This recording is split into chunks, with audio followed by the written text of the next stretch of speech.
So, welcome back to Third Age Reforged and to another battle replay, and today we are going to make a return to Moria. It's worth saying that I get sent Moria quite a lot, and I'm not going to cover it every week, lads, to be fair. I'm only going to be covering it every now and then like I do with every other map. Interestingly enough, in this new patch the game, Moria seems to have had grass added to it, although I think this is more of a mistake than anything else. Obviously, the Dwarven Hold's not really known for their greenery. There's also a little area over here which is somewhat of a new addition, albeit somewhat useless because it's in an inaccessible area.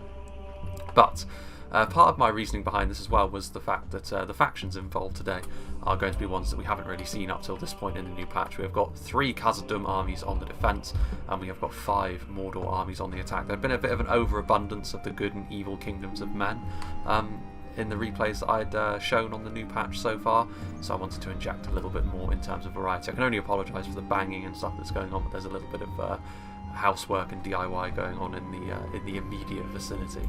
So we'll take a look at the attacking armies first of all, starting off with Froggy, who's playing as one of the Mordor armies. We're going to go through the army compositions relatively quickly, I think, because to be honest with you, Mordor especially haven't really changed all that much in the transition between patches. They're obviously going to be the same sort of thing, with a split between a lot of very numerous lower quality units with a few very high quality units hidden in and amongst them to give them that little edge that they need. Moranon archers are a good choice though. Obviously when you're on the attack in a siege, you're always going to want some kind of supporting unit, and Mordor's support units can be pretty cheap and pretty effective for what they cost as well, to back up their numerous infantry units. Moranon archers can certainly do that, albeit against the dwarves the damage they're going to do against most targets is going to be fairly limited. We've actually got a few units of fodder from Froggy, a couple of units of them at the very least, so you do pay for the units if you bring more than one of them, of course, but even so, very cheap, very disposable as well in typical orc fashion. Got some Moranon Guard as well, the basic Mordor spears. Normally you'll see the fodder brought and then the Moranon Guard sort of passed over in favour of higher tier units, but the Moranon Guard are sort of the basic level spears, better than the fodder but not as good as some of the higher tier units that Mordor can bring. But they'll still do the same job that any other basic spear will, of course. A couple of units of Orc Javelins, which are probably Mordor's best supporting tool in an offensive siege like this, especially against the dwarves, because those javelins will do more damage against the heavily armoured legions they're facing. More Moranon Guard, so at the very least he'll be able to move in formation and have a bit of mass behind his pushing. Temple Guard, again, armour-piercing arrows. If they can get into a good position to shoot without having return fire inflicted upon them, then they should be in a very good position in this battle, but we shall see how well they can do. Nazgul and Olag High, of course, are 2 very, very effective high-tier units that Mordor have, the sort of things they do often rely upon. And then over here we also have a couple of units of Minas Morgul Chosen, of course, the new unit model on them.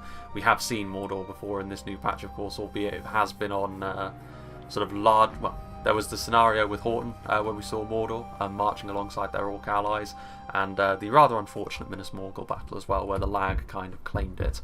But yeah, so we can see fairly standard fare, albeit with slightly more spears than I would expect against the dwarves, because those spears aren't going to do much damage in melee, even if they, in formation, should be able to keep their shape a little bit better against the high-mass dwarves.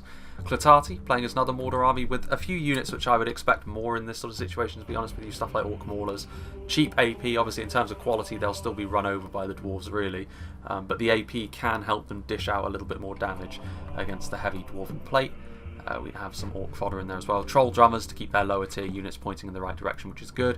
There are some Blackguard of Barad-dûr in there as well, which as a pushing unit are obviously going to be Mordor's best tool in this situation. There are some Nazgul in there as well, because I can see them. Some Orc Javelins for support. Sauron's Will, another unit that I'm not too surprised to see, as well as some Temple Executioners. So yeah, more of an aggressive army this. More vulnerable to range damage perhaps, but in terms of dealing damage, it's exactly the sort of thing you'll need to follow up a more defensive army like Froggy's in this situation. A lot of siege towers which have just been abandoned on this side of the map. Katunka the Easterling is over here now. His army is mostly hidden, I believe. Well, he's got his Adunheim Lancers over here who are just going to be sort of scouting around up in these hills over here, albeit not to any great effect, of course, because Moria only has 2 ways in. Over here we have the rest of his army, including Sauron's Will, Nazgul, so again more AP units, Temple Guard, AP at range as well. The first one we've seen to bring Moranon Halberds, which should be a useful tool. Again, the AP, the Phalanx, should give Mordor's front line a little bit more rigidity to it. Olag High Temple Executioners and more halberdiers, so a lot more halberdiers, as well as actually the armour upgrade on his maulers as well, so that will make them just a little bit tankier as well, albeit they're still going to be very vulnerable to missiles, and of course it's only really a sort of a band-aid over a gaping wound when you consider how low tier Orc Axemen and their survivability normally are, but it's better than nothing, and it will give them just that little bit more rigidity on the front line, especially against the basic Dwarven units. Excuse me. Then we have Lalan 1230, so he's gone for some Blackguard and some Sauron's Will again. He's gone for the Uruk Captains, which I believe is still AP actually. He's a bodyguard unit. There's Gothmog. Oh, not Gothmog. The Lumpy Orc from Minas Tirith. It's not Gothmog. Gothmog was a Balrog. Yeah, Orc Javelins behind there. We have Olag High here. Some more Orc Maulers again with the armour upgrade around on Halberdiers. So similar army this to Katunkas by the looks of things, Temple Guard and Temple Executioners, a Troll Catapult as well, so there is artillery on the attack, which of course in Moria's more cramped environments could be really, really useful. River close by to Waffles' army, again I'd say it suggests is somewhat similar, Orc Javelins, more Blackguard, so a lot of these Great Shield infantry units, Minas Morgul's Chosen, Sauron's Will, yeah, a lot of this AP shockadry. Froggy is really the only one who hasn't brought a great deal of AP by the looks of things, but as long as he's just there to be the first wave in, shouldn't matter too much. Temple Executioners and Uruk Captains, and then of course some Rams, some fodder and some Trolls. Now though, let's go into the interior of the settlement. Katunka did send me this replay as well, but we're actually going to be watching this battle from the perspective of someone else. Is it Bloodbath McGrath? The Trumpster? I don't know. One of the two. I can't quite remember who it was actually, but it doesn't matter because they're all playing as the Orcs, the Dwarves of Khazad Dum, I should say. Khazad Dum have had a few changes, the most notable being the changes to the First Legion pikes to make them much more expensive but also AP, so potentially really powerful for a very large cost, and the fact that the Iron Watch of Mirrormere are now fixed, and so they should actually perform the role as a specialty projectile unit a little bit better than they did in the previous patch. We got some Orc Hunters on the front line with some more Orc Hunters by the looks of things. Maybe warriors? Nope, just a couple of units of Orc Hunters laying down those stakes, and then undoubtedly they will probably be retreated backwards.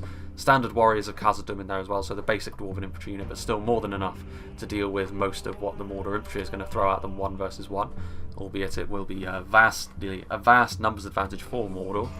Some upgraded 4th Legion Shield Guard, which will make a very, very solid front line indeed.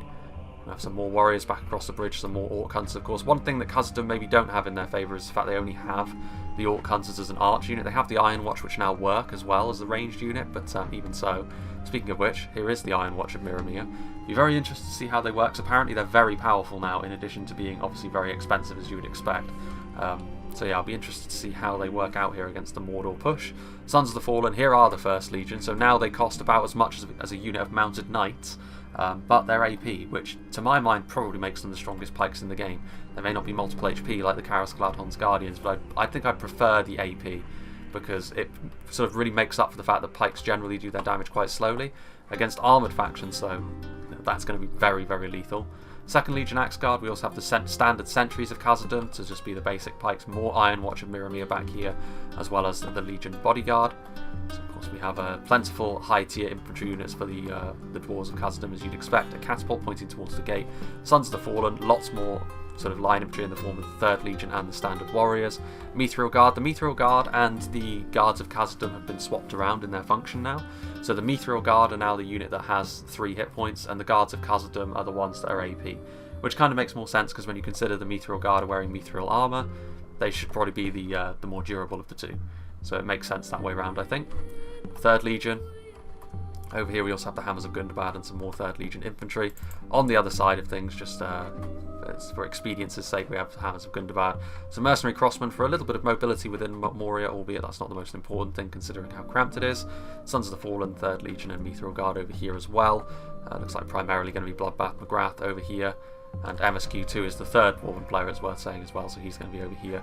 With some Orc Hunters, his own Iron Watch of Mirrormere, and then a full line of like pikes and infantry and all the good stuff, including the AP Guards of Khazad Dum and some Dwarven Miners.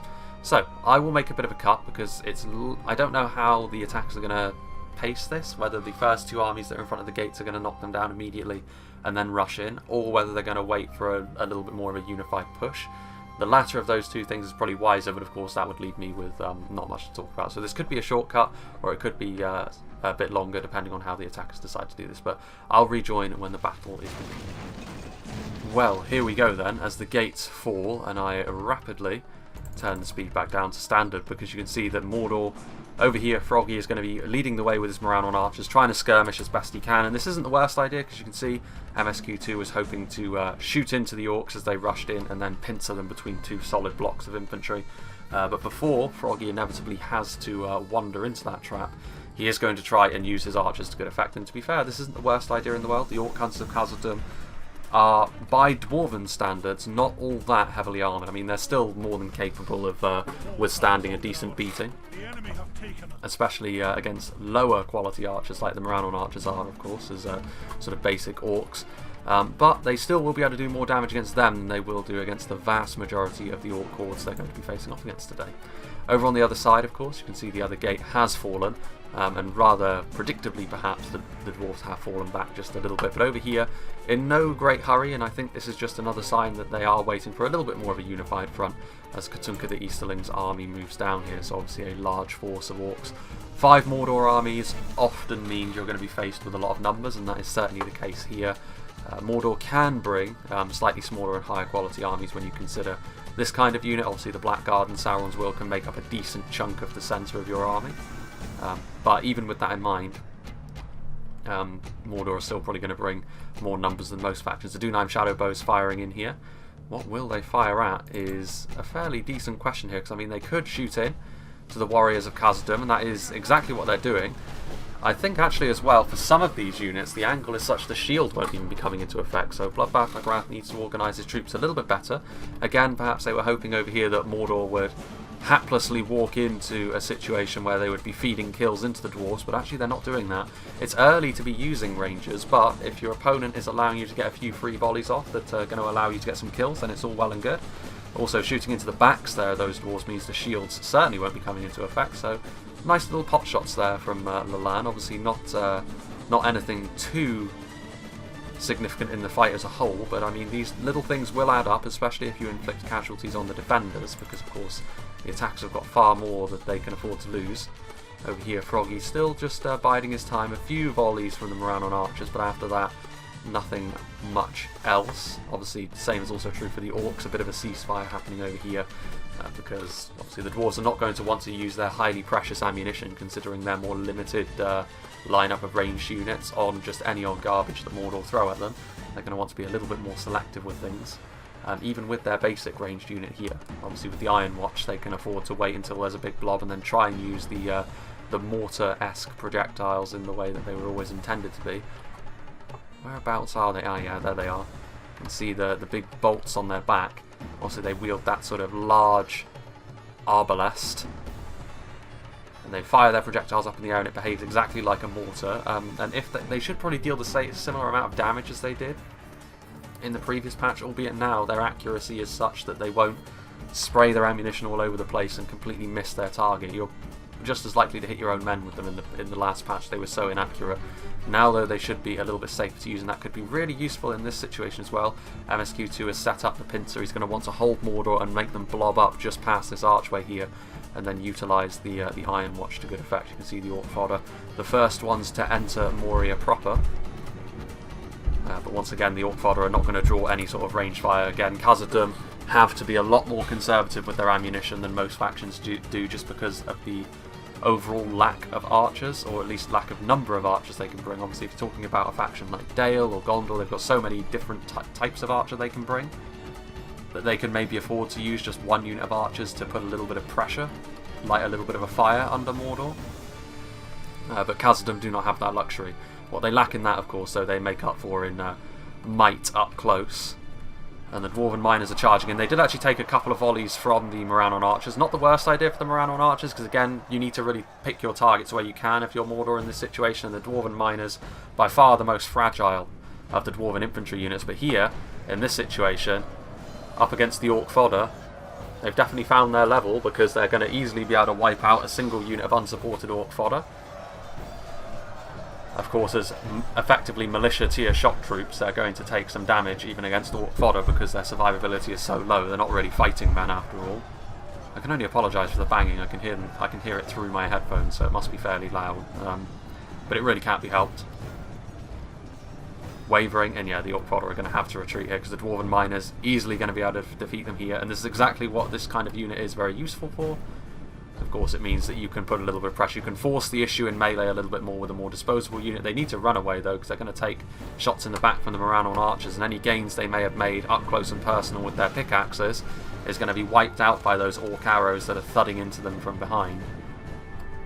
Regardless, that is what it is. You can see, actually, as well, Katunka the Easterling sending forward some Orc javelins, perhaps hoping to get a couple of volleys off with his javelins, but sending them forward unsupported like that is probably not the best idea. Even if it's just a unit of Orc fodder to screen for them, you need to stop them from getting into melee with the Warriors of Khazad Dum, because they're easily going to be able to defeat them. You can see Orc Hunters from Trumpster is going to be firing across the chasm, across the bridge of Khazad Dum. And Orc Javelins are worth going after, actually, because they're relatively easy to kill, even with their shields. And they are damaging as well. They're one of the Mordor support units that you really do want to get rid of if you can help it. You can't really afford to just let them sit there and throw their javelins. They are cheap, but you do need to deal with them. Whether that be in melee or whether that be like this, Khazad Dum do need to respond to this probing from Katunka. And they have done so thus far. The Warriors of Khazad Dum unit did take a few losses at the hands of the arrows from before. This is an interesting unit to send forward this early from Waffles. He's sending forward his Nazgul, which, I mean, this certainly makes it less of an enticing proposition to hunt down the Orc Javelins in melee. But I would also say that, I mean, the real danger was at range at this point in time from the Orc Hunters, and alone the Nazgul will not win this fight. Like, they may be able to polish off this one unit of Warriors of Khazad Dum, but there's a full Dwarven phalanx here of their Spearmen, and with the additional support coming in from the Orc Hunters if they keep firing. The main thing I always say with the Nazgul is they're incredibly powerful as long as you have them within other units, because then they can be really difficult to single out. In this situation, though, they may very well still do quite well for themselves if the Dwarves don't respond to it appropriately. But, I mean, this is a golden opportunity here, I would say, to deal with the Nazgul. I mean, there are fodder coming in now from Waffles, and the Orc Javelins are still there from Katunka. I mean, this is okay from Waffles. I would suggest he should have moved up his fodder along with his Nazgul as one blob rather than separated like that, but again, the ball is in the Dwarven court at this point. I mean, the Dwarves have to respond to this in an appropriate manner, otherwise they will end up paying the price, and as solid as this fully upgraded 4th Legion Shield Guard is, it's not going to matter against Nazgul unless you get numbers and range support in and around them. Meanwhile, over on the other side, still very much a game of cat and mouse, albeit this unit of Orc fodder is not going to last very long. They're wavering. There's arrows and projectiles flying overhead. They're going to try and get into the Orc Hunters, but I mean, even if they do make it, they're going to get sandwiched by Dwarven Miners, and the Orc Hunters in melee as well. They'll pull out their twin axes, yeah, and as soon as they connect, they rout. Unsupported fodder will always do that. I mean, it may look like an opportunity to try and close down with archers here, but you need something whose morale is going to hold as they advance through enemy territory like that, and Orc fodder are not going to be able to do that. Of course, the kind of unit that is going to be able to do that, though, is higher tier, and you don't want to send them in on their own, otherwise you're going to draw a response from something a little bit stronger than miners as well. So it's a bit of a catch-22 here for the Orcs, but I can understand the Orcs maybe taking it a little bit at a time, because Khazad Dum are clearly in a position here where they feel very comfortable. MSQ2 only has to wait before he closes the jaws and then starts really opening up with some of his elite infantry and, of course, stuff like the Iron Watch. A little bit surprised to not see much in the way of Khazad Dum Reclaimers as well, because they're a very powerful supporting unit as well. Not only because they have those axe throws, but also they're pretty damn good in melee. So it'll be interesting to see how they get along without a large core of those, albeit the Iron Watch are very expensive, of course, so to bring them and a full contingent of Khazad Dum infantry is also going to be a bit of a balancing act. Over here, though, you can see that this one unit of Warriors of Khazad Dum tried to come in from the side. It didn't really work out all that well, to be honest with you. Nazgul are still fully healthy. This other unit of Warriors is shoring up the line, which is good. This is a fairly large blob of Orcs at this point, though, so I would say that it's very worth just shooting in and getting as many kills as you can across the way with those Orc Hunters. There are some Khazad Dum Reclaimers, just not in the same sort of numbers that we normally see them, but of course with the Iron Watch being fixed, that is a good thing, and this is a perfect opportunity as well for the Khazad Dum Reclaimers to loose their volleys. There's not a huge amount of really high tier units there apart from the Nazgul, but the numbers that are here, it's worth going for, especially against stuff like the Moranon Halberdiers, because those axe throwers, of course, the thrown axes can be blocked by shields. The Halberdiers are thoroughly unshielded, and here comes the catapult as well. There's actually a bit of friendly fire in there. Much more damage to the orcs, but every bit of friendly fire is going to be fairly key. So this little probing assault is ultimately going to be thrown off. And that's a lot of damage being done. Javelins being utilised on the Khazad Dum reclaimers. A few of them do fall, actually. In fact, a good chunk of them do fall. It does go to show how vicious javelins can be if used against the right kind of target. I mean, the Khazad Dum reclaimers are much more damage orientated than being solid defensively. Forward comes another unit of warriors here. So this defence has held up. There are still 6 Nazgul fighting away, however, and this is still a problem because, I mean, the Nazgul, as long as they keep getting a steady stream of disposable units in and around them, should slowly be able to make an impression on this dwarven line. But, I mean, well, there's another unit of Nazgul actually coming forward from Katunka as well, so rather than the standard number of Nazgul that there is in the lore, I mean, imagine what Sauron could accomplish if he had 50 of them. Meanwhile, interesting that MSQ has actually decided to block off this choke point at this point with miners. Forward comes Froggy with his Moran on guard and Orc fodder. I mean, he may be thinking here that Froggy, the bulk of Froggy's army, certainly initially anyway, is going to be made up of spears.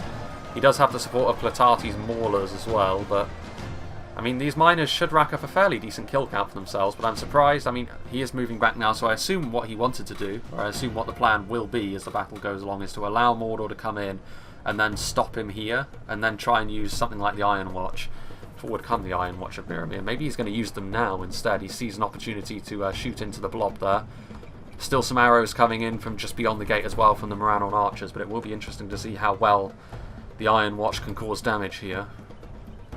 This is supposed to be one of the, well, it is really the most unique unit Khazad Dum have. No other faction in the game has a unit of mortar-esque projectiles like this outside of the kind of thing that artillery can do. So there is the large projectile, and there you can see it doesn't actually do as much damage as a catapult, even though it may look as though that's what it's doing.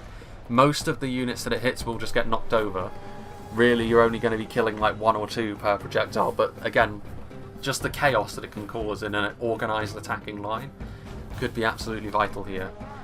Of course, the problem with the Iron Watch as well is they're one of those ranged units which are so dangerous that they're going to attract a lot of attention.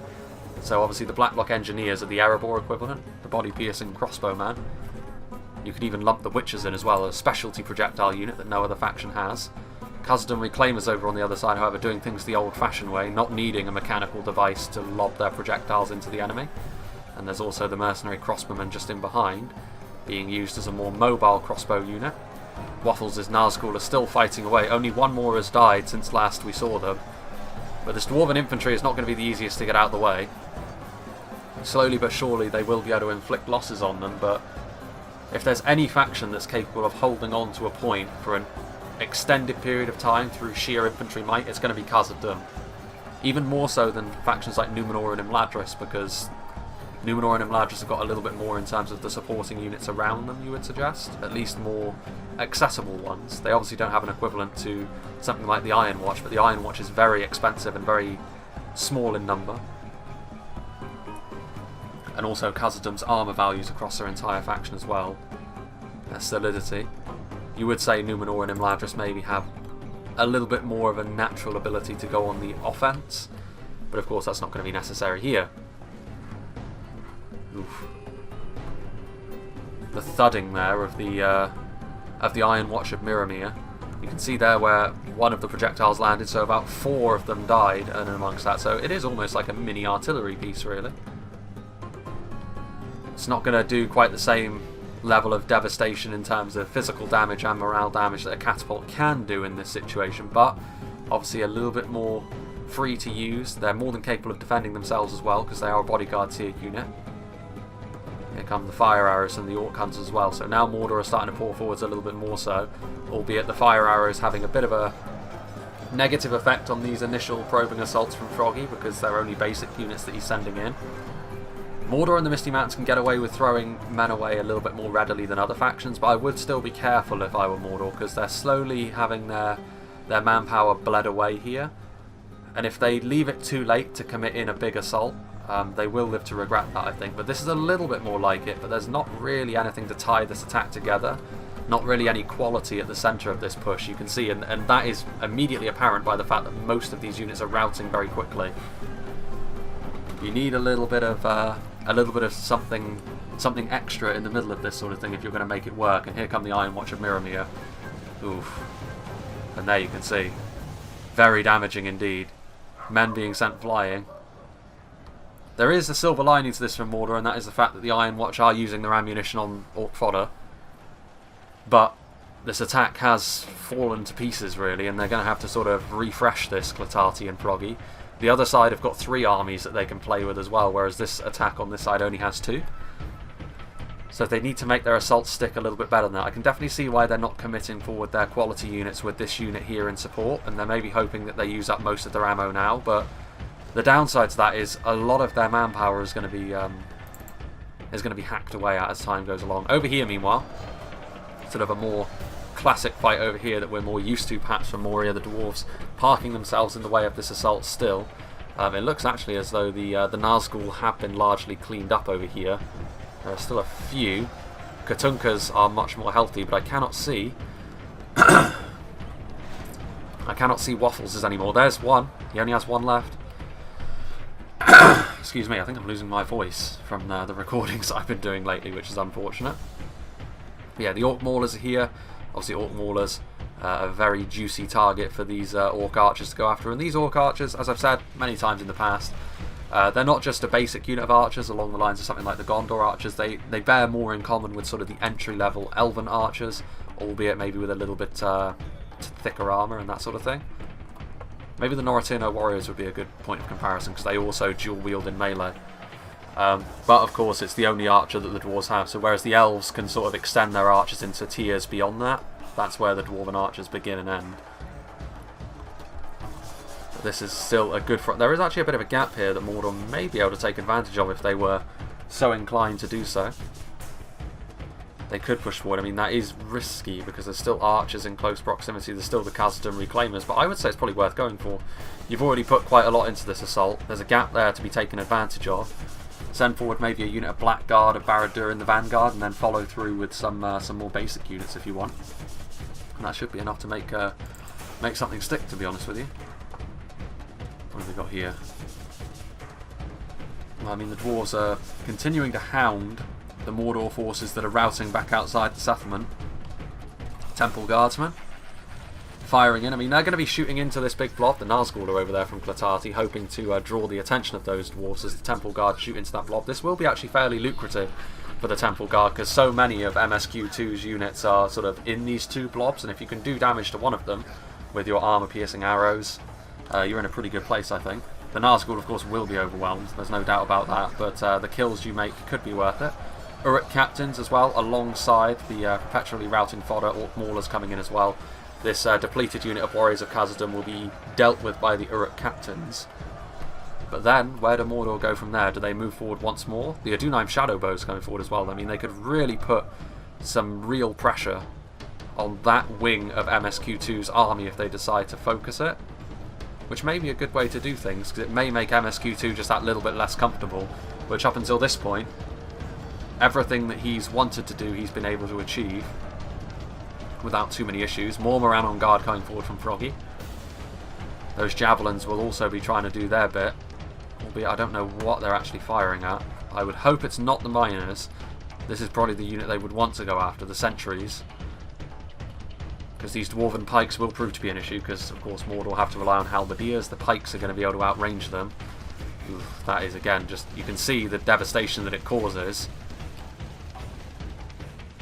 In a settlement like this as well, the Iron Watch are going to be absolutely lethal. Of course, a lot of these units will get back up, but their unit cohesion will be lost and their morale will probably be in the toilet. The Uruk Captain's already thinking better of moving further forwards. And it's going to have to be a long, attrition-y fight for Mordor, and by the time they get through that, will they have enough left to deal with the Dwarven quality in melee? Here we go. They actually did do it. I must... Waffles. Ooh, boy. We can see there the The Orc Hunters are here, so they did push forward with the Blackguard in the vanguard. They're shaken at this point though, so they're going to need support. They do have the Minas Morgul Chosen following through with them, so two of the more heavily armoured and shielded units from Mordor. Damn. Are they up here? The Iron Watch? They are, so I mean this is obviously one of the things with the Iron Watch as an artillery unit. Having clear line of sight is not really too much of a concern for them, in sharp contrast to something like the Blacklock Engineers, who overall will probably be capable of dishing out more damage overall, but they need a clear line of sight, whereas the Iron Watch don't need it so much. I mean, Mordor are in a bit of danger of overextending themselves here. They've managed to sort of get into and across the bridge of Khazad Dum at this point, but there's artillery raining down on them. The extreme screen shaking from the Iron Watch and Mirrormere indicates that they're also taking a lot of damage there. The Khazad Dum Reclaimers were firing, but they at least have now been engaged by a combination of Maulers and Sauron's Will, which, with all of that AP and numbers, the Khazad Dum Reclaimers will probably need a bit of support, or they'll need to run away.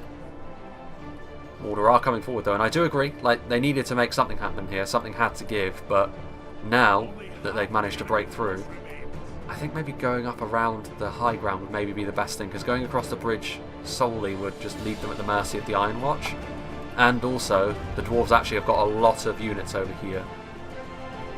I think they're actually more undermanned on the route around to the town centre. Fully upgraded 3rd Legion moving across as well, but Olag High moving in.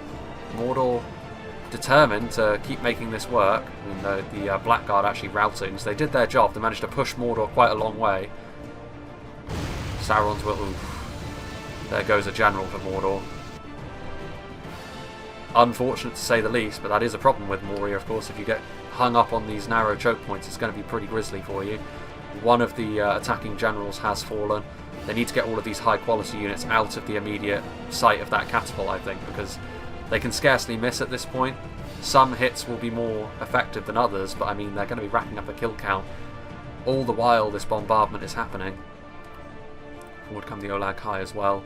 Temple Executioners. I mean the Olag High, yeah, they definitely need to start breaking through and starting to push toward the higher ground over there, I would suggest. They need to keep this assault going, but they don't necessarily need to break through over here for the moment. Just making sure they have enough strength on the front line so they're not falling apart would be enough, I think, and then maybe focus most of their venom in going up and around that way. Meanwhile, over on the other side, we can see that not a great deal of progress in terms of yardage has been made by the attackers over here. Clatati and Froggy have definitely struggled to make it through the joint force of MSQ2 and the support from Bloodbath McGrath. Javelins coming in, decent volleys, and slowly but surely the Dwarven numbers should probably start to dwindle. They do have reinforcements, plentiful reinforcements actually, but you can see actually over here the fruits of Clatati's labour, because the Adunheim Shadow Bows did manage to get some very nice volleys in here, and a lot of the Dwarves have ended up dying. So while the Mordor have taken very heavy losses at the hands of the Iron Watch and the Dwarven Infantry, they have managed to give as good as they've gotten, and still very much in this, still a very competitive fight so far, I would suggest. The real question is, what is going to give out first? Will Mordor be able to keep up this pressure over the course of the entire battle, or will they start to waver in the face of the Dwarven Wall? You can see there the black projectiles streaking through the sky. I mean, the Temple Guard are in a pretty fantastic position, to be honest with you here, because they've got an excellent shot onto the hill there. That Dwarven infantry is going to be taking a ton of damage here from the armour-piercing projectiles from these Black Númenóreans, and you know, this is the problem. I mean, fighting downhill is obviously good in melee because it's going to tire the enemy army quicker, but with how the angles work, it leaves you wide open to the support from the attackers, and when you're talking about something like the Temple Guard, that's going to be really, really effective against Dwarven infantry. Dwarven infantry still very strong. I'm surprised they're actually trying to push through here, because there's still enough dwarves here to probably stop this, and as soon as things get down to brass tacks in melee, the Black Guard more bark than bite, to be honest with you, especially against Dwarven infantry.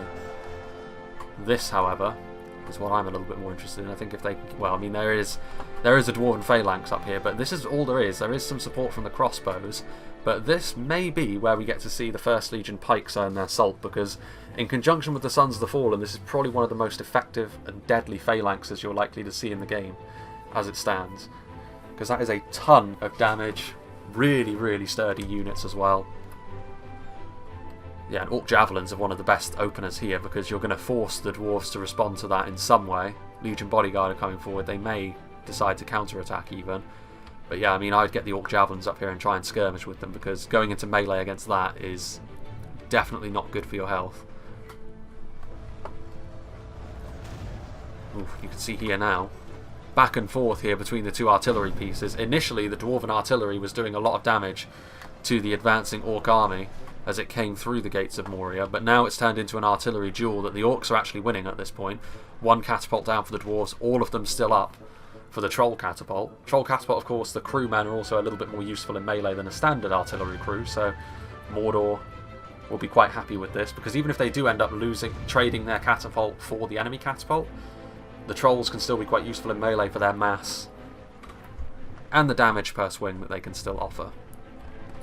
Even if it's not on the level of something like the Olag High, it's still useful.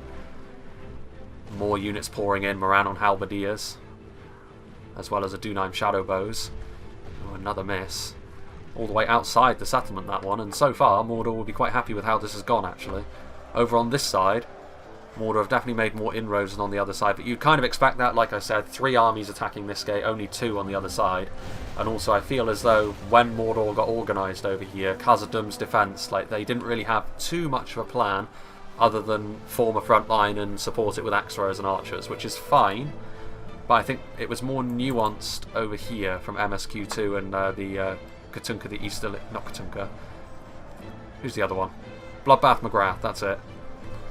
Who was supporting him over here. I think the idea to have sort of the pincer, even if Clatati has effectively countered that eventually, initially it definitely worked out in the dwarves' favour.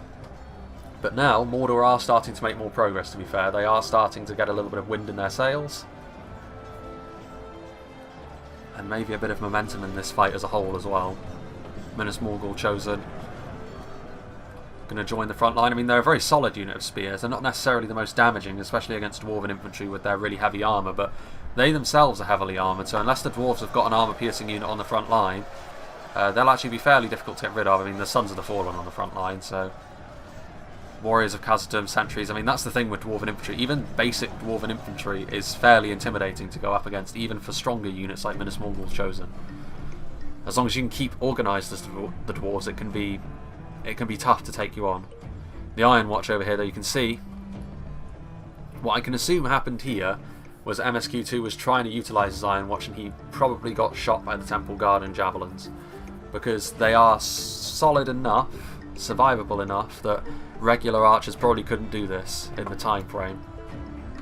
So I'd suggest that possibly Rangers have also chipped in with a bit of damage as well, which would have been worthwhile from Clatati, because we saw the damage the Iron Watch had already done. You need to stop that from happening anymore.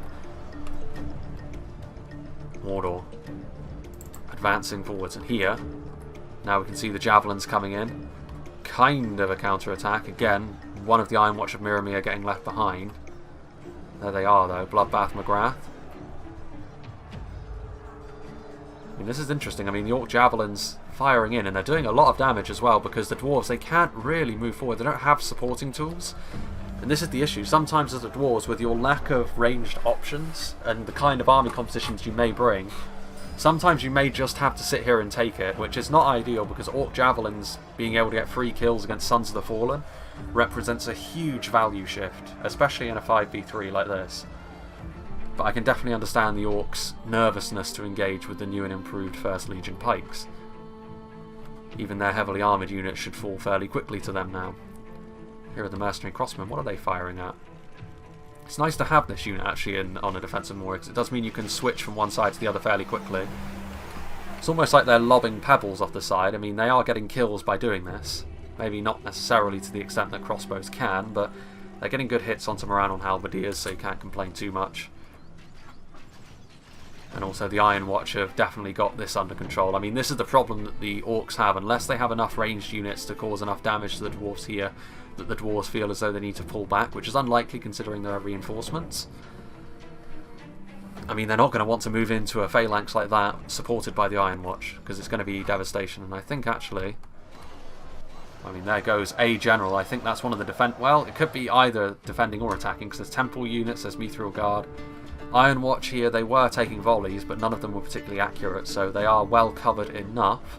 Over here, the Mithril Guard are trying to plug the gap. I mean, Mordor still have the advantage over here, and a large part of that is because still, Temple Guard are over there, still firing away. Possibly not the same unit, it's probably another unit now that's picked up the slack.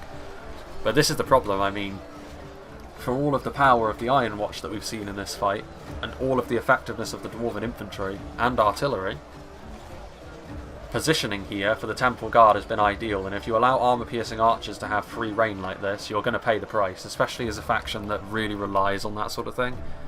And you can see here the dwarves are trying to sort of return fire. They're firing into the Uruk captains, but the Uruk captains, multiple HP, they are shielded as well. So, should be able to withstand a fair amount of a beating there.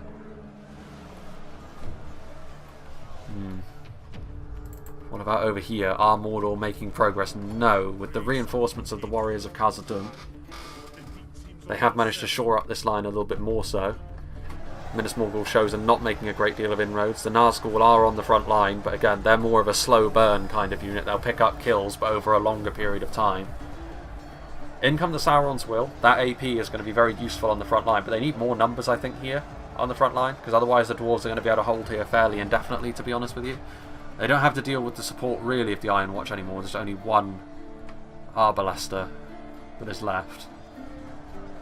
But they have a lot of reinforcements over here, the dwarves, including 1st Legion, Guards of Khazad Dum, and Mithril Guard. I mean, the dwarves are fairly free here to hold on indefinitely. If I were Mordor over here, I would be advocating, I mean, just having a little look at what Mordor have left around on archers, maybe not their most ideal, but what I would be advocating for here, if I were one of these two Mordor players and talking to the other, is a full push, full attack.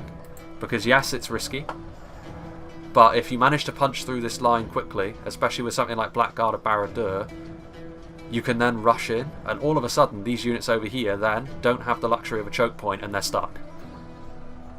Which is too tempting to pass up. It might backfire, but the reward is too great, because if you sit here in this choke point, you're playing into the dwarves' hands. If you come forward and break that defensive line and sort of rush in, all of a sudden the dwarves will be panicking. Which is exactly what you want. Ooh, interesting.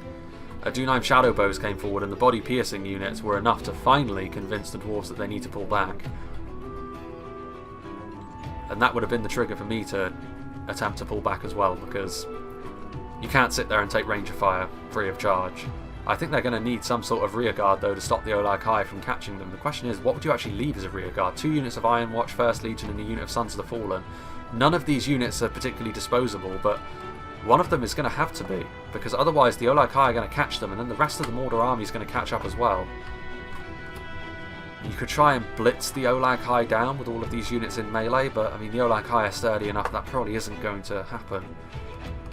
Dunheim shadow bows are going to be able to get some shots as well as the dwarves retreat, so again, foresight. If you see the shadow bows heading towards the front line, it's a matter of battlefield awareness. I think you need to then pull back quicker than that, not leave it to take a few volleys first. Those Iron Watch over there, Bloodbath McGrath's taking a few units. I mean, it's possible that the Trumpsters over here has maybe used up more of its ammunition. They were, after all, firing as the advance across the bridge of Khazad Dum happened. And so they're just trying to hold back the Orc menace. A volley coming in here from the Iron Watch of Miramir. Good hits. Very solid hits. But here comes a rain of javelins as well. I mean, it looks spectacular, the Iron Watch fire. And it is very damaging, but I'd call it more akin to something like the Demons of the Desert than something like the Witchers, where if the Witchers hit centre mass, they're going to do devastating amounts of damage. The Iron Watch need a little bit more of sustained pressure before they're able to have similar effects, and that's obviously not something you can do when you're being hounded by Trolls and Heavy Axeman. The Iron Watch, however, are a little bit more forgiving as well. They're more heavily armoured, and also there's more of them. Less likely to be focused down by archers, I think, especially in conjunction with the rest of the Dwarven units. There goes another Dwarven General, or maybe the first one. It's possible that's the first Dwarven General that's actually fallen. There are the Orc Fodder. Not the Orc Fodder, the Orc Hunters of Khazad Dum. There probably are Orc Fodder in here somewhere. Uruk Captains moving forward. So Mordor able to push through over here, able to push through on the high ground as well. So, as well as Khazad Dum are actually doing over on this side of things, completely halting Mordor's advance. Over on the other side, the town centre is going to start to come under a little bit of pressure as time goes on. And a decision's going to have to be made, especially by MSQ2. He's had a fairly comfortable battle so far. He's had to deal with some rangers doing some damage to his lines. He's lost his Iron Watch over time as well, but the amount of kills he's been able to get, and also the fact that both he and Bloodbath have managed to hold this choke point, not giving up really any ground to the Orcs at all, is all well and good. But now there may be slightly more that they need to consider. Another unit of Minas Morgul chosen arriving on the front line. Again, a solid unit, but not necessarily the damage dealers that are going to be needed to get through this front line here. In comes the Olag High. I mean, if you're going to commit the Olag High, I think you need to commit forward more infantry as well. There's a little bit of bowing on the front line. Perhaps a shield wall push from the spearmen, but I mean, the problem with doing that is unless you make it happen quickly, it's going to be noticed and they're going to be able to shore it up, and here come the Sons of the Fallen. Javelins coming in, but again, only 1 or 2 losses being incurred. You can see here, the town centre is but a stone's throw away now.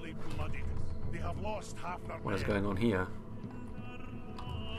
There was some burning going on, rather bemusingly. Oh, I don't know what's happening here. The Adunheim Shadow Bows maybe getting a little bit too big for their boots, and Katunka the Easterling. Maybe he was microing his troops over on the other choke point, because not a good move to get them involved in melee with the Legion Bodyguard. He's not going to pay too much of a heavy price for it, but several of those rangers do end up getting chopped down. I'm not sure if I'd even send the Olag High in to try and deal with the Legion Bodyguard, to be honest with you. The Legion Bodyguard are fresh and more than capable of standing toe-to-toe with the trolls. Unsupported trolls as well. Meanwhile, I mean, again, you can see here, Mordor pushing forward, hounding the town centre at this point. Yeah, and I would say if they don't send in reinforcements actually from, not from the cliff tops, but over here, and you can actually see as well, these Olag High have moved in. I think MSQ2 maybe is a little bit guilty once again, I would have to say, of resting on his laurels a little bit. Just chilling in a safe zone with a lot of his units, sort of hoping that he can lackadaisically filter in units as and when they're needed. Need to be a little bit more active than that in this situation, I think, and as well as he's done up to this point, it smacks a little bit of that Grey Havens fight I showed a few days ago, where in the late game really he dropped the ball. And hopefully that's not going to be the case here, because he does have enough that, you know, if he sends them back to the town centre and helps out against the assault from the other side, they should be okay. It is still going to be a matter of sort of wisely committing your resources here, but you can't afford to do that lazily. I mean, they're coming in here. That he's committing forward more units to this front line, and this, I think, is exactly the right thing for Mordor to do. Send in the hordes. Olag High coming in from behind to try and deal with the First Legion pikes. In come that's Blackguard of Barad-dûr, and this line now is no longer thick enough. And a decision was not reached quickly enough, I don't think. In come the Mithril Guard. 3rd Legion Infantry are also moving in. This gap is going to be ruthlessly exploited, I would imagine, because there's Temple Executioners in there. That was a charge into, well, an attempt to charge into the Trolls, but they're in and amongst the Dwarven units, so it's not really all that important, and oh dear. It's been a long, troublesome road for the Orcs of Mordor over on this side of the settlement, but finally they're getting some reward for all of the blood and sweat they put into this assault, because now Khazad Dum are in real trouble. They're in massive trouble, actually. And again, I feel as though I have to mention that MSQ2, he was not terribly decisive with those units. He felt as though he could just keep them in the background over there and just carry on as he had done up until that point in the fight, but it's never that way in a siege. You can't just sort of carry on playing in the way, because obviously eventually the attackers are going to change it up. They're not going to continuously filter in units to the same front line in the same manner that they had been, because it wasn't working. And you know, Froggy and Clatati have both played the game enough to know that that isn't going to be sufficient. And honestly, even if at this point the Dwarves can pull out a win, which they may very well do over on this side, just because of the amount of quality they have on the front line, they will now be taking more damage than they would have done if the line had either stayed as it was or if he had pulled back sooner. And made a full defence around the town centre, which is something to consider. But Khazad Dum always can fall back on their quality, so it's very possible that Khazad Dum, through sheer strength at arms, could be able to pull this out. I mean, the Orc Maulers charging in there, an armour-piercing charge, but they're going up against really a foe that they have no business trying to 1v1. Sons of the Fallen up against Orc Maulers. And there are also 1st Legion pikemen over there, so the units that were saved from the retreat are now going to have to put on a defence. Iron Watcher Mirror, there's only 3 of them left now, so I mean it does go to show that that assault from Mordor was able to cut the legs off the Iron Watcher Mirror, really. And at this point, very depleted. Another large-scale Mordor assault coming forward. Again, it's going to be, can they hold on in terms of quality? I mean, yes, they will. Those Orc Javelins are routing and broken. But it is going to be a dicey one here for Khazad Dum. They still have the quality, like I said. Minas Morgul Chosen routing, getting a little bit too far ahead of themselves. Temple Executioners in the town centre, actually. I mean, they're on their own, so they're not going to achieve anything. But, I mean, it's a relatively small Mordor army down here, I suppose. I mean, there's a Dunaim Shadowbows. There's a Troll Catapult. Routing units. Temple Executioners, good in melee. Morale on Halberds. Uruk Captains, strong. Over on the high ground, again, another similar force. It's got quality there. It's obviously not as intimidating as when the battle first started, these Mordor armies, but strong enough, I think, especially with a unit like this moving forward. Blackguard of Barad-dûr potentially able to crush this front line, ruin its cohesion. The question is, though, I don't think Mordor have got units close enough by to take full advantage of that. They're moving now, but synchronisation is going to be important here. Over here, how the dwarves getting along? They have managed to just about cling to life. There's a dwarf in the walls up here. A Dunaim Lancers. I'm not really sure what the thinking behind bringing these lads were. In some siege battles, a unit of offensive cavalry to sort of take advantage of the enemy retreating can work, but I think in this situation, in a settlement like Moria, I don't really see the application of offensive cavalry. In a settlement like the Grey Havens, yes, because there's a little bit more room to manoeuvre, but in Moria I don't think so. I think you'd be much better off bringing another one of Mordor's higher tier options, which I think would be useful now, because these orcs are really struggling at this point against the dwarven units. There's not a lot of dwarves left over here from MSQ2, but what is left over here is of high quality. There goes one of the Mordor generals. Guards of Khazad Dum with their AP. Meteor Guard, 1st Legion Pikes. I mean, it's going to be punishing here for the dwarves. I mean, they need more reinforcements coming in. Temple Guard able to shoot along the Khazad Dum line, which is going to be good. It's going to be solid, but Orc Javelins, I mean, it's going to be close. Whoever wins over here, it's going to be a Pyrrhic victory. But it could also be a very important one. Those are Dunaim Lancers are wavering because they're going really close to 1st Legion Pikes. They are in, though. I mean, to be fair, I was just saying I wouldn't really have recommended it. I still wouldn't have recommended it, to be honest with you, because I don't think they're going to be able to accomplish that much. I think the mercenary crossmen are out of ammo at this point. So killing them off is all well and good, but they weren't really going to be able to offer all that much going forward in the siege anyway. And looking elsewhere, and yeah, I mean, if they charge into stuff like Meteor Guard and Sons of the Fallen, they're going to get mulched, the Dunaim Lancers, especially with the 1st Legion. Yeah, they're doomed. They're done. They're over with. They weaved into the 1st Legion Pikes, which should be the end of them. Yeah, they're broken. They're gone. At least they did something, though. At least they pushed through the lines.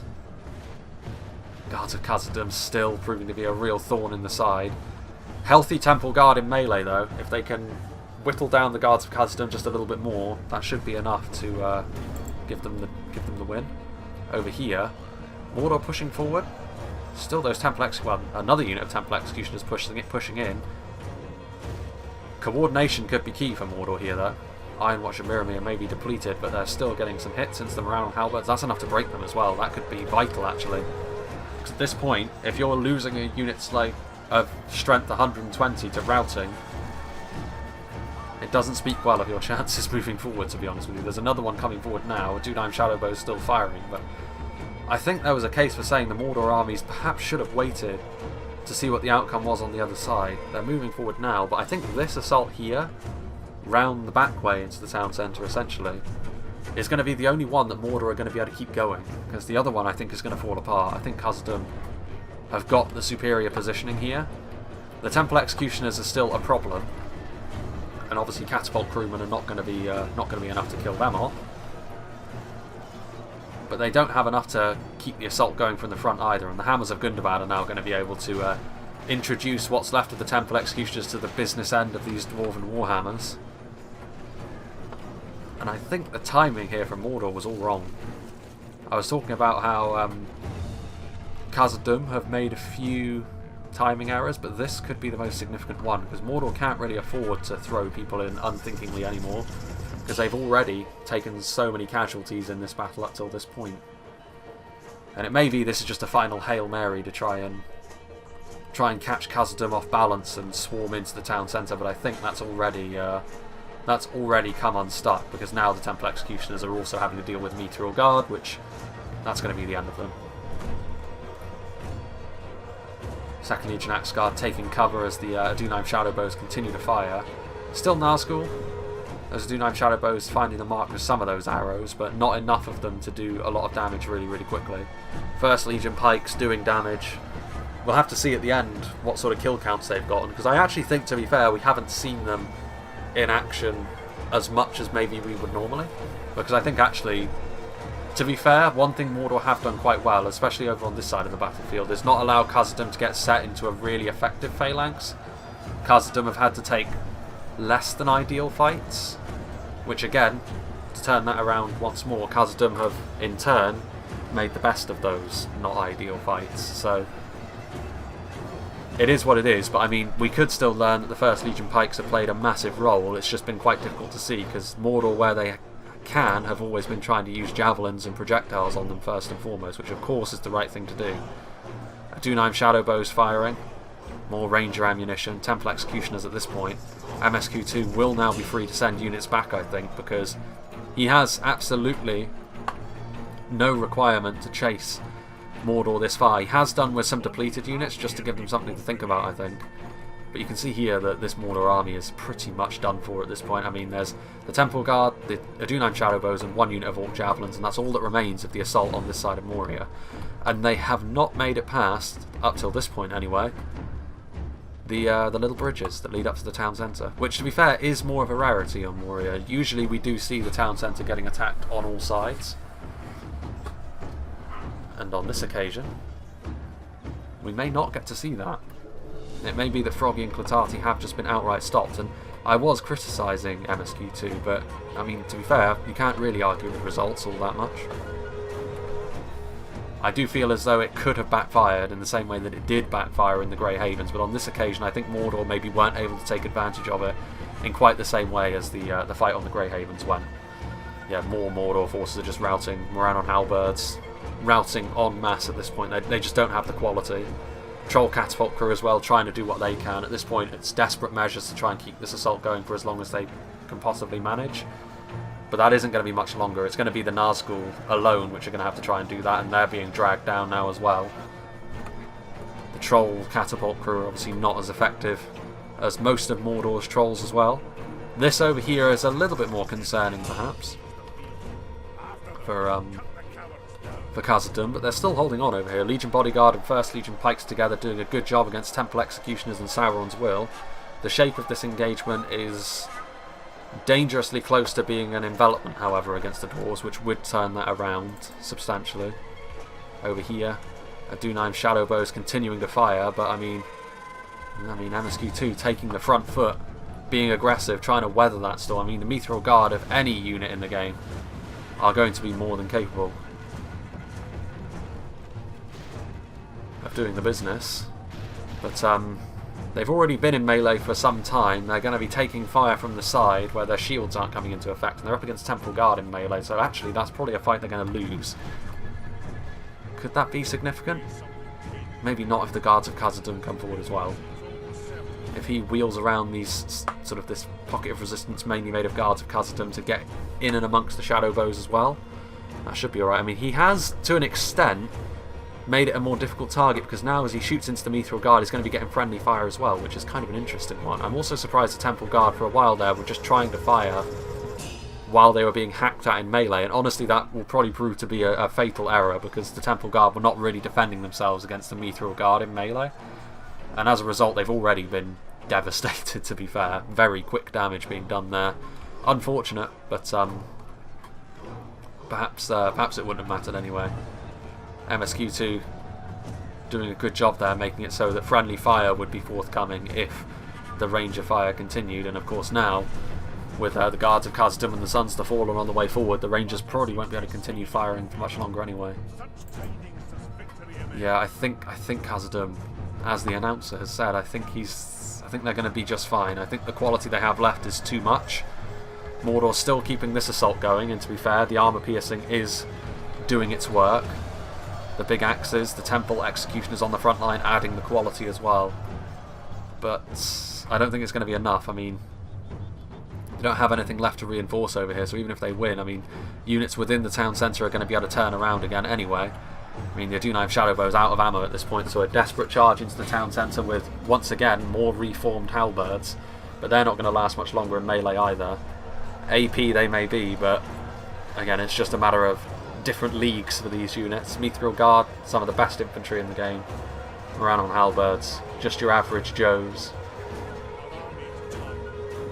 I'm not surprised that Dwarven army's tired. I mean, the halberds are, they're advancing in. They're doing their bit. Trying to do their bit anyway. Don't know how many kills they're necessarily going to get by doing this. They're just advancing into swinging range of these axes. Yeah, it's been a good defence over here. Again, I think it's difficult to say what I actually would have done differently from Mordor. I mean, I think over here, the initial phases, they actually did quite well. But when the time came to try and sort of advance up through the Hall of Pillars and into the town centre, I feel as though that was where things started to come unravelled for Mordor over here. I think maybe they shot their bullet too early, but if they had sat and waited and done nothing, to be fair, and waited to see how it played out over here, nothing much would have changed, because MSQ2, with the remnants of his army, I don't think there's anything left from Bloodbath over here, but I mean, Khazad Dum are going to be victorious over here anyway. So I think it would have just been a matter of a complete rethink of how they would go about things. I do think if Mordor were going to change something, it would have to be on Froggy and Clotati's side. I feel as though there were a few moments in that battle where they should have made that big push earlier, I think. I think it would have yielded better results than what has ended up happening here. Temple Execution. There's actually a fairly decent number of frames left in this battle here, so Mordor are not going to go quietly into that good night. And that's mainly because quite a lot of the units they have left are actually of fairly decent quality. Fully upgraded 2nd Legion Axe Guard going up against this Temple Executioner here. Temple Guard actually, this one, so not quite as strong in melee. But this duel, I don't know who would win this actually. I mean, I would back the Temple Guard. Their stats are just all around better. They seem to be just nudging one another at this point. Ooh, a miss. A swing and a miss. There's a lot of AP damage coming towards this Temple Guardsman, so he wants to avoid it if he can at all help it. Again, they just seem to be nudging into one another. Oh, he parries. Fighting among the fallen of their fellows. Oh, he's just going to leave, actually. He's going to leave. He's going to show his back to the enemy, which is bold. He's going to get shanked in the back here, I would imagine. A fair amount of Sauron's will still left alive, I suppose. And yeah, I mean, Mordor are ultimately going to win this fight over here, but it's a very Pyrrhic victory, because in come the Mithril Guard and what remains of the 1st Legion Pikes. There's not much left for Khazad Dum here in the town centre, to be honest. It wouldn't have taken too much more over on this side of things for victory to be forthcoming from Mordor, but as I said, small margins. I mean, it's been a small victory on both sides for Khazad Dum, but that ultimately means, of course, that the result of this battle isn't really in doubt. What is going on here? Guards of Khazad Dum are actually going to be defeated, and that's because the javelins are firing away, doing the business. Bit of friendly fire, but I mean, eventually they may be able to defeat MSQ2 here if they have enough javelins to get through all of the guards of Khazad Dum and the Mithril Guard. Mordor may pull out yet another Pyrrhic victory, but again, it won't really matter too much because they just don't have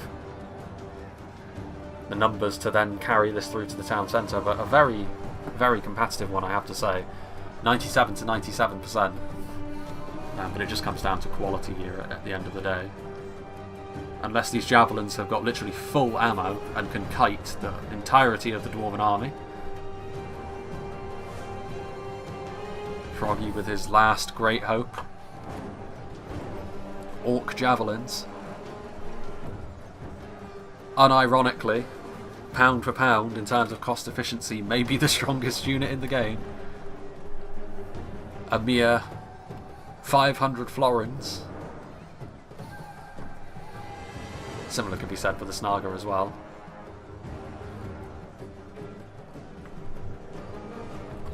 Let's see here.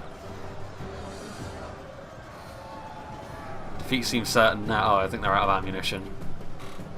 And that, of course, is going to be... that's going to be the end, because there's no way that Orc Javelins are going to have what it takes to bring down Mithril Guard, even with a full surround. I don't think they're going to be able to do enough damage to crack through the 3 hit points in the armour. Just a few temple units left over here as well. This battle is slow to a crawl, really, as the dwarves attempt to finish off what remains of the units on the field. Oof. Brutal kill there. That was the last action he took there. The Land's Temple Guard still alive after his duels, but I mean there's pikemen coming for him now, so he's about to get skewered. And Sauron's attempt to take the mines has failed. Durin's Bane was not willing to awaken to give them a hand. Well, there go the Adunheim Shadow Bows, which I think means this is the last unit. Orc Javelins, victory almost a certainty. How about that? These Mithril Guardsmen, can they fight their way out? I mean, at this point, all of the orcs within Moria are either dead or routing. This is the last bastion of Mordor resistance that's on the field today, that's still fighting the enemy. Orc Javelins, the MVPs.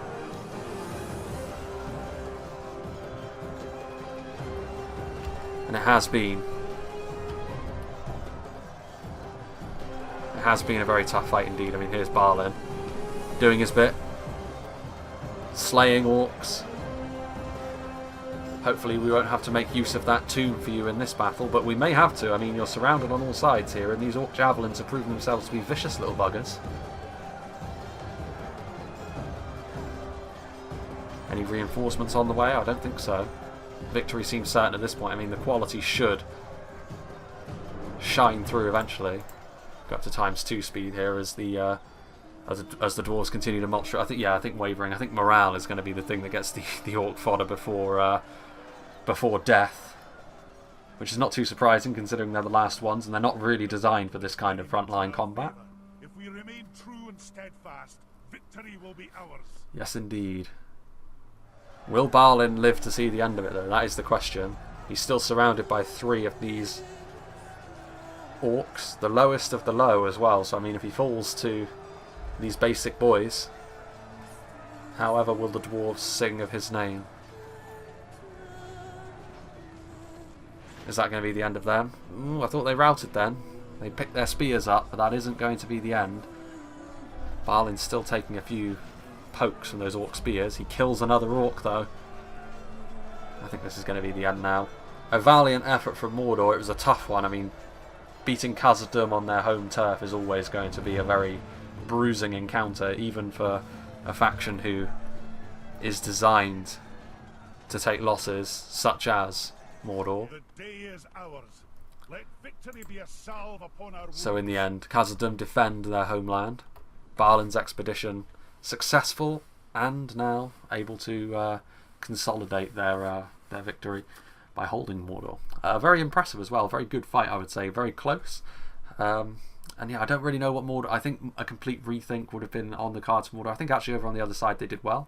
Wouldn't have changed too much about that other than their timing of attacking into the town centre. I just feel as though Froggy and Clatati maybe, when the opportunity presented itself, I think they needed to seize it with, take the bull by the horns there, and charge in, because it may very well have not worked either, but it at least would have given them more of a fighting chance. I think they waited too long in the attrition-y fight that the dwarves wanted to take, and I think that was the difference in the end. I think over on the other side, the 3 Mordor armies, when they saw the opportunity, they took it immediately. That wasn't the case over on the other side. That would be the main thing I would take away from this battle. Other than that, it was all little bits and pieces, really. Compositions obviously could have been different. And again, the Adunheim Lancers were a bit of a waste of 1,000 florins, which I'm sure Katunka probably would have taken something else if the battle had gone the other way. And again, that could have been all that was necessary, really. One extra sort of decent quality unit in melee could have been enough to turn this fight around. But again, hindsight is all well and good. But it was a good battle here by the dwarves. Speaking of which, let's see what got the kills. Mithril Guard and Guards of Khazad Dum for MSQ2, obviously finishing off the Orc advance. The Iron Watch doing really well, actually. 544 kills. That's the kind of numbers you expect to see from Rangers, to be brutally honest, which obviously Khazad Dum don't have access to Rangers, so you could view that as their equivalent, really, because I do think the Iron Watch of Miramir, it is quite a specialist tool. Just as mortars, I mean, you can use them on the attack or the defense, but you really need them to get set in a good position. If you're talking about a battle that's a little bit more dynamic and fluid, a little bit faster, and a little bit sort of more spread out, the Iron Watch will not be as effective as they would be on a map like this, which I think is important to bear in mind, because Rangers on an open map can still be effective. They may not get the same level of kills, but they can still focus on individual units, whereas the Iron Watch, I think that's going to be less the case. So yeah, I mean, it's going to be one of those. It's going to be like the Blacklock Engineers, like the Witchers, that sort of thing. It's going to be a sort of specialised ranged unit for Khazad Dum, which is very useful in a situation like this, there's no doubt, with a kill count like that. Orc Hunters doing quite well for themselves. Basic infantry sort of spread out between sub 100 and over 100. Bloodbath McGrath's army, his elite units doing slightly worse, but then they were only committed later, and it was in a situation where they weren't quite as dominant. Sons of the Fallen doing very well, actually. Iron Watch of Miramir also getting over 200 kills. Very nice indeed. And then the Trumpster, who, again, Orc Hunters of Khazad Dum, his Iron Watch getting less kills, but then he also had to use them as a rear guard before they used up their ammo. But also, sort of in conjunction with that, he also brought a catapult which got nearly 400 kills. So yeah, I mean, the Iron Watch, one of those units which we've got to see in this battle working as intended. And it is almost like a cross between artillery and rangers, to be honest with you, in terms of what you can do with them, because they will and are capable of getting similar kill counts as rangers, I think. Maybe not over 1,000 or something like that, which rangers can get in an ideal situation. Maybe the Iron Watch can. I think it depends more on ammunition than anything else there. But also they have the same sort of problems perhaps in a more fast-paced battle that artillery has, in that you can't really get set and use it effectively, because artillery can also get tons of kills, as we see there. 398 on a catapult is very good, especially considering the morale-shattering effects that flaming ammunition has on a catapult. So yeah, it's one of those things, I think. Iron Watch of Miramir. We'll see how this goes. I mean, I've already sort of heard rumblings about the Iron Watch being very strong. I would agree, but I would also say that just based on what they seem like they're good at, I think I would need to see them in, again, a more open, fluid and dynamic battle than a setting like Moria, because obviously in Moria, like, that's how good they should be. This is exactly the sort of terrain it was designed for, but on a more open map, I would think, based on the speed of the projectile, based on the angle of fire, based on how many of them there are, I would suggest they're probably not going to be as good. Still effective, but not as good as that. Which is something to bear in mind. Obviously, Khazad Dum in general, on a more open field, maybe, obviously that's not their preferred terrain, but again, it's just one of those things, isn't it? Regardless, that was a good look at the new and definitely improved Khazad Dum, because obviously with that, the First Legion actually didn't get all that many kills, but that was because Mordor did their best to avoid playing into their hands, which I think is absolutely fair enough. Yeah, I mean, it was good to see these two factions, particularly Khazad Dum, the first time we've seen them in the new patch, and obviously nice to see Moria again. It is worth saying as well that Moria is probably the map I get sent the most, and it's worth saying as well that I do spread out the maps I do. I'm not going to do the same map every week. So if by all means, if you have a Moria replay you really want me to have, do send it, but just bear in mind that I'm not going to be using it again for the next month or so, because I don't want to just use the same map over and over and over again.